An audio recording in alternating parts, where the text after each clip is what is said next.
दोस्तों नमस्कार।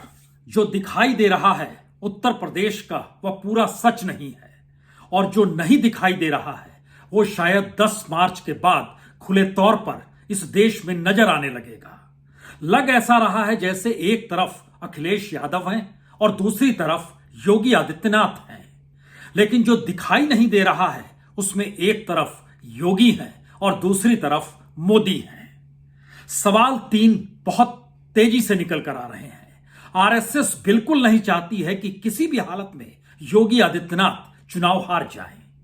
तो क्या दिल्ली चाहती है कि योगी आदित्यनाथ को इस चुनाव में निपटा दिया जाए?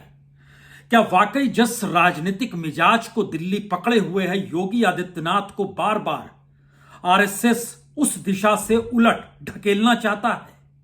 और जानबूझकर क्या प्रवासी मजदूरों का जिक्र चुनाव के ऐन पहले देश के प्रधानमंत्री नरेंद्र मोदी ने पार्लियामेंट के भीतर कर दिया, जबकि वो जानते समझते हैं अगर उत्तर प्रदेश को ही ले ले तो तकरीबन 1.25 करोड़ से 1.5 करोड़ तक प्रवासी मजदूर इस देश के अलग अलग हिस्सों में काम कर रहे थे और पांव छलनी किए हुए कईयों की मौत हो गई।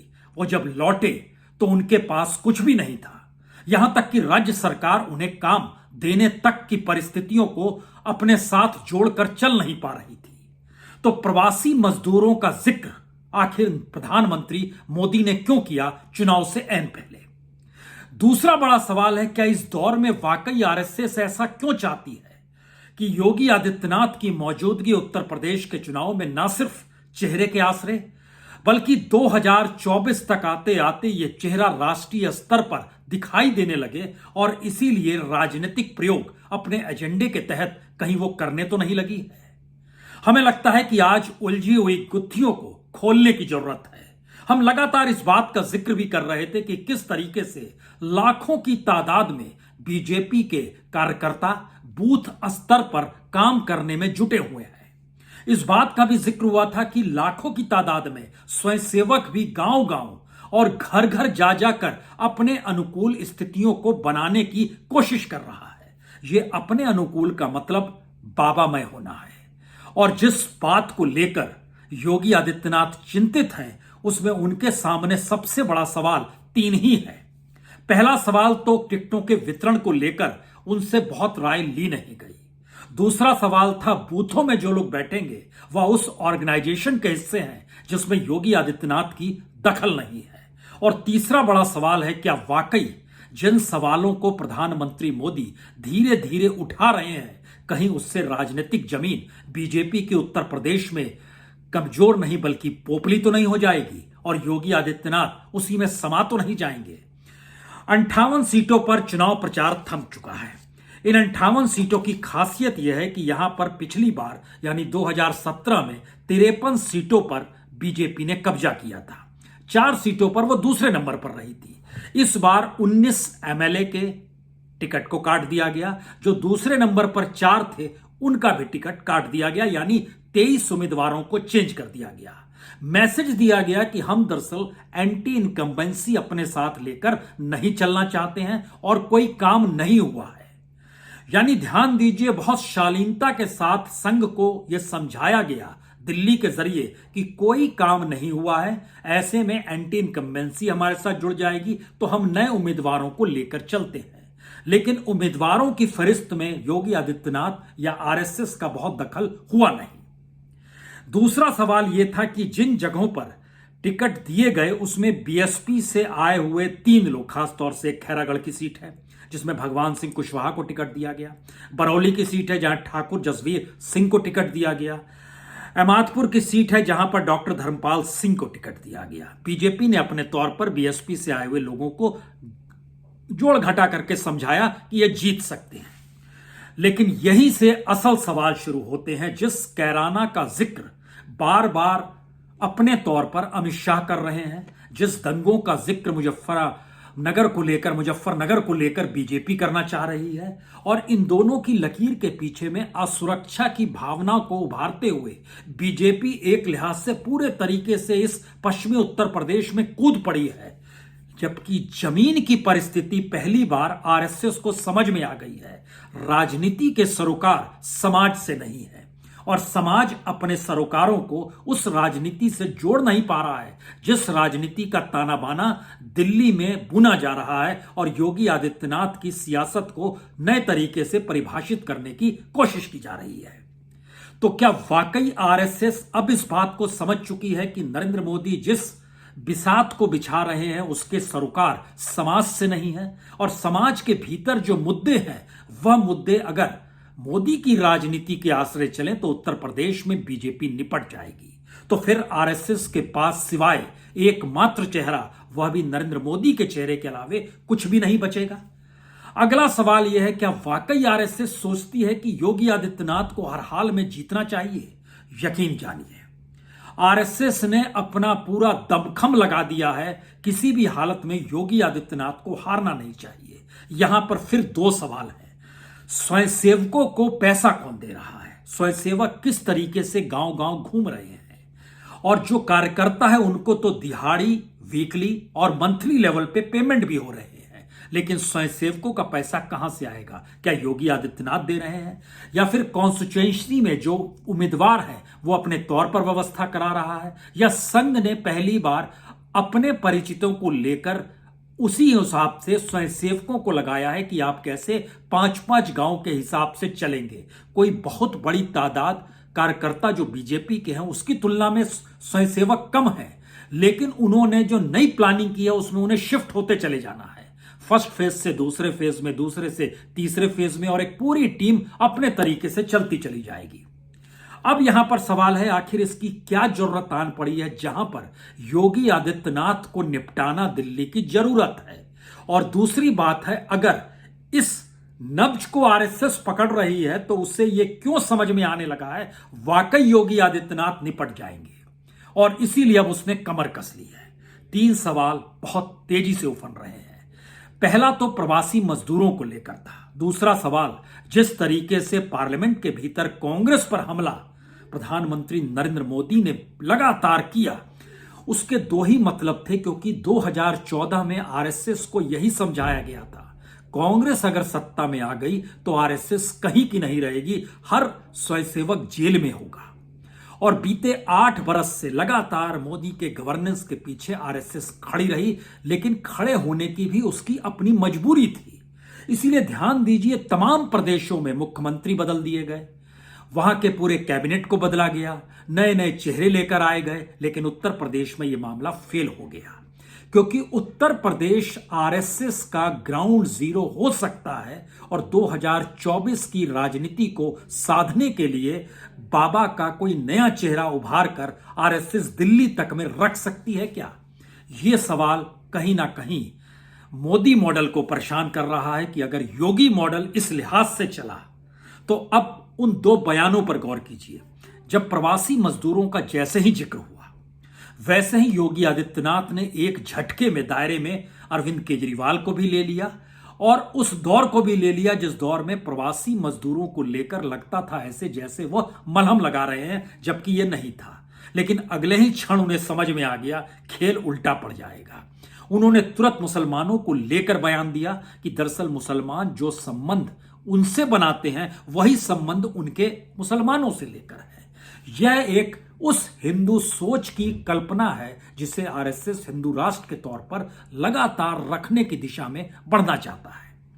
तो क्या यह माना जाए कि इस वक्त बीजेपी के भीतर जो भूचाल है वह दिल्ली को लेकर जो डेवलपमेंट की थ्योरी है और कांग्रेस को टारगेट करते हुए अपने आप को बनाए रखने की जो सोच है, उस सोच से हटकर आरएसएस अब योगी आदित्यनाथ की फिलॉसफी को रख रही है और आरएसएस ने अपने तौर पर क्या इसके इंडिकेशन बीजेपी के आला लोगों को दे भी दिए हैं। माना यह जा रहा है कि उत्तर प्रदेश के चुनाव के बाद बड़ा परिवर्तन, अगर योगी आदित्यनाथ आरएसएस के अनुकूल जो वो सोच रही है उस हिसाब से जीत भी जाते हैं, तो फिर 2 परिवर्तन आपको देखने को मिल सकते हैं। एक तो कैबिनेट में जो खास तौर से गृह मंत्रालय है, और दूसरा बीजेपी के नए अध्यक्ष पद की दिशा में किसे तैयार किया जा रहा है। क्या वाकई राजनाथ को कुछ फिलर्स भेजे गए हैं? राजनाथ को कहा गया आप ऑर्गेनाइजेशंस पर अपने दखल को बनाइए, या फिर यह मैसेज आरएसएस समझ चुकी है कि अगर अमित शाह और मोदी की जोड़ी जिस लिहाज से चल रही है उसमें उसी पर निर्भर हर किसी को हो जाना है तो यह खतरे की घंटी है 2024 के लिए। जीते या हारे, दोनों परिस्थितियों में आरएसएस खत्म, दोनों परिस्थितियों में विचारधारा खत्म, उसमें भी जो भगवा पहने हुए योगी आदित्यनाथ की राजनीतिक तौर पर मौजूदगी है वह भी खत्म। और जिस ग्राउंड जीरो को उत्तर प्रदेश में बना के अपने पूरे प्रचारकों की फौज को वहां पर और नए तरीके से सोशल इंजीनियरिंग की जो सोच को लाया गया था, उसमें भी ओबीसी का पैंतरा जो अपने तौर पर दिल्ली से कैबिनेट विस्तार में दिखाया गया, वो जमीन पर आते आते इसलिए बिखर गया क्योंकि मोदी की राजनीति के सरोकार उत्तर प्रदेश के समाज के साथ नहीं है। और इस वक्त हमें लगता है कि 3-4 बातों पर गौर अब करने की जरूरत ज्यादा आन पड़ी है जब ये बातें खुले तौर पर निकल कर आ रही है। ध्यान दीजिए, जो संकल्प पत्र बीजेपी ने पेश किया, बीजेपी ने ऐसा नहीं है कि पिछली बार जो संकल्प पत्र पेश किया था उसमें सब चीज पूरा कर दिया। वाईफाई ही हर कॉलेज में लगाना था, नहीं लगा पाए। हेलीकॉप्टर सेवा शुरू करनी थी, नहीं कर पाए। बहुत सारे संकल्प पत्र में पिछली बार की चीजों को भी पूरा नहीं किया गया। लेकिन पिछली बार के संकल्प पत्र में कहीं लॉ एंड ऑर्डर की कोई लकीर नहीं खींची हुई थी। इस बार नरेंद्र मोदी हो या अमित शाह हो, यानी बीजेपी के नेता के तौर पर देखिए, थोड़ी देर के लिए गृह मंत्री और प्रधानमंत्री पद को हटा दीजिए, उन्हें एक स्टार प्रचारक के तौर पर देखिए, तो वो उत्तर प्रदेश को लॉ एंड ऑर्डर के दायरे में ही रखना चाह रहे हैं। यानी जहां दंगे नहीं होते हैं, जहां कर्फ्यू नहीं लगता है, जहां देर रात तक कोई भी निकल सकता है, जहां एफआईआर दर्ज हो जाती है, जहां पर एक लिहाज से पलायन रुक गया है, ये सारे लॉ एंड ऑर्डर के मसले हैं। यानी योगी आदित्यनाथ की पहचान सिर्फ और सिर्फ लॉ एंड ऑर्डर से अगर दिल्ली जोड़ने में सफल हो जाती है तो आरएसएस के लिए यह सबसे बड़ा झटका होगा जो वो महसूस करने लगी है। और इसीलिए अपने तौर पर मुसलमानों को लेकर, अपने तौर पर उत्तर प्रदेश के डेवलपमेंट को लेकर, अपने तौर पर इस बार संकल्प पत्र में जो राहत और रियायत का जिक्र किया गया है उसको इंटेंशनली आरएसएस ने उसमें डलवाया है।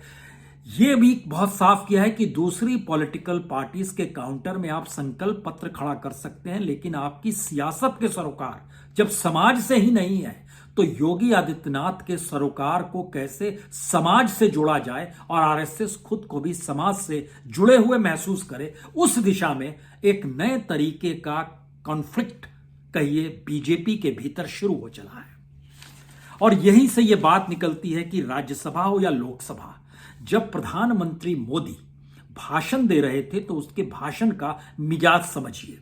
वह उन बातों का जिक्र कर रहे थे जिन बातों को वह भी पीछे छोड़े आए हैं। जो अंतर्राष्ट्रीय बाजार में कांग्रेस का जाना और उसके साथ स्वदेशी का खत्म होना, आज उन्होंने जिस रूप में राज्यसभा में इस बात का जिक्र किया, इसका मैसेज बहुत साफ था। इस दौर में स्वदेशी संकल्प खत्म हुए, इससे कोई इनकार नहीं करेगा। स्वदेशी जागरण मंच ही खत्म हो गया, तो स्वदेशी की बात आरएसएस कैसे कर सकती है?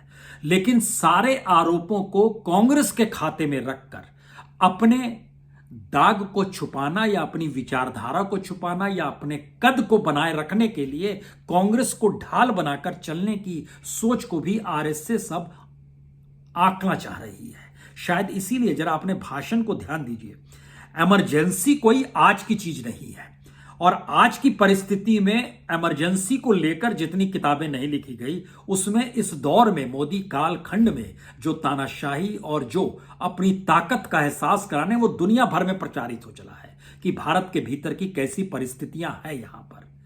यानी मोदी अपने तौर पर जिस पहचान को बनाना चाहते हैं उस पहचान की बड़ी ताकत के साथ आरएसएस योगी आदित्यनाथ को खड़ा करना चाहती है, और यही कॉन्फ्लिक्ट बहुत तेजी से शुरू हो गया है। आरएसएस में आज जो कहा गया कि लोकतंत्र परिवारवाद से मुक्त होता, लेकिन परिवारवाद में के तहत ही जो टिकट वितरण किए गए हैं, 22 टिकट ऐसे हैं बीजेपी ने जो दिए हैं जो नेताओं के बच्चों को दिए गए हैं।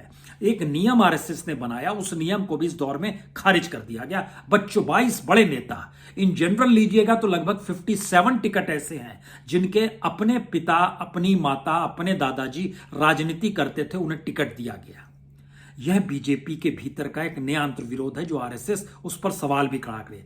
तीसरा बड़ा था कि जो करप्शन है, करप्शन को संस्थागत करने की जो बात थी वह मौजूदा वक्त में जिस तरीके से कानूनों को खत्म किया जा रहा है, करप्शन को सिस्टमाइज करते हुए व्यवस्था का हिस्सा कैसे बनाया जा रहा है, यह मौजूदा वक्त का सच है। इसीलिए जातिवाद, क्षेत्रवाद दोनों को मौजूदा वक्त में ध्यान दीजिए, चाहे पश्चिमांचल का जिक्र हो, बुंदेलखंड का जिक्र हो, अवध का जिक्र हो, किसी भी क्षेत्र का, जाटलैंड का जिक्र हो। प्रधानमंत्री मोदी के भाषण में जाति और क्षेत्र की महत्ता लगातार रहती है। अब यहां पर सवाल यह था कि क्या वाकई इससे पहले जो तमाम राज्यों में कोई परेशानी आती थी तो एक शब्द निकलता था, मोदी है ना, मुमकिन है, यानी वो कर सकते हैं। उत्तर प्रदेश को लेकर यह सवाल गायब हो गया। उत्तर प्रदेश में कहा जा रहा है योगी है ना, यह बोलने की जरूरत अब नरेंद्र मोदी को भी पड़ गई है, जो बीजेपी के स्टार प्रचारक है। सरल शब्दों में कहें तो देश के प्रधानमंत्री को भी पड़ गई है, जो कि उत्तर प्रदेश में अपनी जमीन को बचाए रखने की मजबूरी में योगी आदित्यनाथ को रख रहे हैं, या आने वाले वक्त को लेकर अपनी जमीन को मजबूत कर रहे हैं। और आने वाले वक्त में उत्तर प्रदेश चुनाव के परिणाम में जो बीजेपी के भीतर हड़कंप मचने वाली है, उसको लेकर वह अपने लिहाज से छोटे छोटे ईंटों को खड़ा करते हुए अपनी बिसात को मजबूत करना चाह रहे हैं। क्या वाकई ऐसा है? यकीनन यह सवाल कहीं बड़ा हो चला है बीजेपी और संघ के भीतर। इस सवालों के दायरे में अगर आप ध्यान दीजिए तो कांग्रेस सत्ता में आ जाएगी और नहीं आएगी, इसके बीच में नरेंद्र मोदी ने खुद को खड़ा कर लिया। मैसेज यही दिया, मध्य प्रदेश हो, कर्नाटक हो, उत्तराखंड हो, हिमाचल प्रदेश हो, महाराष्ट्र हो, गुजरात हो, किसी भी प्रदेश को लेकर देखिए तो मोदी की तरफ से यह बात लगातार निकल कर आई, या बीजेपी ने उस रूप में बल किया कि मोदी है ना तो फिर कोई दिक्कत नहीं है। उत्तर प्रदेश में मामला यह ठहर गया। तो क्या उत्तर प्रदेश के 3 सवाल इस दौर में सबसे बड़े हो चले हैं? उत्तर प्रदेश का चुनाव मोदी और आरएसएस के बीच मूंछ की लड़ाई बन चुका है। उत्तर प्रदेश के चुनाव में आरएसएस और मोदी के बीच में योगी आदित्यनाथ आकर खड़े हो गए हैं। योगी आदित्यनाथ के पीछे आरएसएस पूरे दमखम के साथ आकर खड़ा हो गया है। और क्या वाकई जो स्वयंसेवक गांव गांव घूम रहे हैं उनको फाइनेंस करने की स्थिति में बीजेपी ऑर्गेनाइजेशन नहीं कर रही है, और संघ और योगी आदित्यनाथ अपने रास्तों से वो खर्च निकाल रहे हैं? क्या वाकई ऐसी स्थिति है? यानी आरएसएस को तमाम सुविधाओं से लैस करने के बाद बड़ा सवाल यही था कि आरएसएस मोदी के खिलाफ कैसे जाएगी। लेकिन सवाल अब नया ये आ पड़ा है, अगर राजनीतिक तौर पर आरएसएस ने जब एनालिसिस किया कि मोदी की राजनीति के सरोकार है ही नहीं समाज के साथ, तो उस समाज के भीतर में आरएसएस की मौजूदगी कैसे हो और बाबा यानी योगी आदित्यनाथ को वोट कैसे मिले। इन 2 सवालों का जवाब टटोलते टटोलते एक ऐसी परिस्थिति पहली बार उत्तर प्रदेश चुनाव के पहले चरण के मतदान से ठीक पहले बन चुकी है, जहां पर हो सकता है अब आने वाले वक्त में आप यह भी देखें कि नरेंद्र मोदी वर्चुअल रैली ही करें, अमित शाह कमोवेश हर जगह उनकी मौजूदगी रहे, वो चाहे संकल्प पत्र में रहे, चाहे पर्चा भरने के दौरान जो योगी आदित्यनाथ, और इन जनरल हर जगह पर उनकी मौजूदगी इस रूप में रहे, जहां भी कुछ भी बड़ा ऐलान हो या जहां भी क्रूशियल स्थिति हो वहां पर सिर्फ और सिर्फ अमित शाह नजर आए, राजनाथ सिंह कम से कम नजर आए। राजनाथ सिंह को मैसेज इनपुट क्या दिया जा चुका है कि आप तैयार रहिए, आपको किसी भी वक्त बीजेपी का अध्यक्ष बनाया जाएगा और आपको उस दिशा में तैयार रहना होगा। क्या एक ऐसी परिस्थिति आ रही है? क्योंकि जो मैसेज आरएसएस के भीतर भी निकल कर आया है कि उत्तर प्रदेश में जो करप्शन था, उस करप्शन में योगी आदित्यनाथ के हाथ में तो वो गवर्नेंस थी ही नहीं, क्योंकि वह पार्टी, नेता, मंत्री सभी तो दिल्ली से संचालित हो रहे थे। इसीलिए आज संकल्प पत्र के वक्त भी देखिए तो केशव प्रसाद मौर्य दूर थे, उसको योगी आदित्यनाथ लेकर नहीं आए, बल्कि उनको अपनी तरफ लेकर आए अमित शाह। तो एक टकराव बड़ा साफ है। और ओबीसी की राजनीति को जो लगातार बल दे रहे हैं अमित शाह और नरेंद्र मोदी, आरएसएस इससे पल्ला झाड़ के ठाकुर को आगे करने की दिशा में अब आ चुकी है। यानी बाबा योगी आदित्यनाथ को लेकर वह उसके पीछे खड़ी हो गई है। दूसरी बड़ी बात है, जो भी लोगों के भीतर, समाज के भीतर उत्तर प्रदेश में कोई भी काम ना हो पाना, मंत्रियों तक से संवाद ना बना पाना, अपने काम को कराने के लिए किस दरवाजे जाएं, अगर योगी आदित्यनाथ से मिल भी लेते हैं तो योगी आदित्यनाथ किसको कहें। ये आरएसएस ने अपने सर्वे में चीजों को निकाला है कि दरअसल उत्तर प्रदेश में तो योगी आदित्यनाथ बतौर मुख्यमंत्री थे जो सिर्फ पुलिस और प्रशासन को ही निर्देश देते थे। इसमें दो बड़े उदाहरण बहुत साफ तौर पर उभर कर आए। एक लखीमपुर का मामला, लखीमपुर को लेकर योगी आदित्यनाथ ने बिना देर किए तुरंत एसआईटी बना दी, लेकिन पूरी रिपोर्ट केंद्र सरकार टस से मस भी नहीं हुई कि वह किसी भी हालत में टेनी को मंत्रिमंडल से हटा दे। यह एक टकराव का एक ऐसा चरम था जिसके बाद सबसे बड़ा मैसेज यही था, क्या वाकई योगी आदित्यनाथ की अपनी राजनीति को साधने के तौर तरीकों के बीच में दिल्ली आकर खड़ी हो गई है, वो अपने लिहाज से सियासत को साधना चाहती है। दूसरा बड़ा मसला जो निकल कर आया वह इलाहाबाद में युवाओं पर लाठीचार्ज कराना था। वो रेलवे प्रोटेक्शन पुलिस थी, वहां के अपने एडमिनिस्ट्रेशन की पुलिस की मौजूदगी कम थी, बल्कि रेलवे पुलिस ज्यादा बड़ी तादाद में हॉस्टल तक में पहुंच के डंडे बरसा रही थी। इसको लेकर योगी आदित्यनाथ के साथ क्या युवा खड़ा ना हो, ऐसी राजनीति बिछाई जा रही थी। ऐसे बहुत सारे सवाल करप्शन को लेकर हैं, जाति को लेकर हैं, क्षेत्र को लेकर हैं, प्रवासी मजदूरों को लेकर है और किसानों को लेकर है, महंगाई को लेकर है, बेरोजगारी को लेकर है। ये सारे मसले कहीं ना कहीं प्रधानमंत्री की मोदी की नीतियों से जुड़े हुए हैं। इसको आरएसएस सब मैसेज कन्वे कर रही है कि ये दरअसल केंद्र की देन है, ये योगी आदित्यनाथ की देन नहीं है। तो क्या टकराव उस चरम पर आकर खड़ा हो गया है जहां पर दिखाई तो दे रहा है कि अखिलेश और योगी आदित्यनाथ की टक्कर है, लेकिन अंदरूनी तौर पर योगी मॉडल और मोदी मॉडल की नई लड़ाई शुरू हो गई है, जिसके बीच में खुद आरएसएस ने खड़ा कर लिया है खुद को ही। और इस सियासी चाल के भीतर में शहमात का खेल इतना तीखा हो चला है कि 10 मार्च के बाद, यानी 10 मार्च को जब परिणाम आएंगे उसके बाद यकीन जानिए बीजेपी के भीतर हड़कंप मचेगी। बीजेपी के भीतर के जो पिलर्स जो नजर आते हैं इस वक्त में सबसे मजबूत, वो डिगते हुए दिखाई देंगे और 2024 तक की बिसात शायद आपको बदलती हुई भी नजर आए।